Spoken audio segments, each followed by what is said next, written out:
একবারে খায় না, গলা আটকাবে। একটা চট দেবো। আচ্ছা তারা তোকে আগে মেখে দিই, ওকে একটু মেখে দিই আগে, একটু ইসে দিয়ে ঘি দিয়ে। কি আর কি করা, একদম বের করে দেবো। ঘি দিয়ে ভালোবাসে, ঢং করছে। নাও ঘি দিয়ে খেয়ে নাও।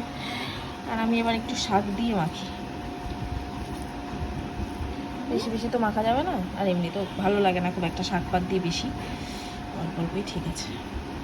আজকে পুরো মেপে এক বাটি নিয়েছি ভাত, তাও মার বাটি, মানে মার পছন্দ মতো হয়তো বাটিতে দিয়েছে।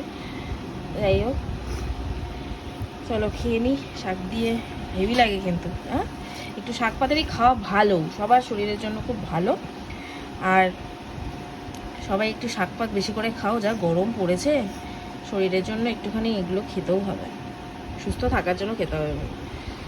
খাও সুন্দর করে খেয়ে নাও। শুধু ডিম ঘুরে ঘুরে খাচ্ছে বাজে ছেড়ে।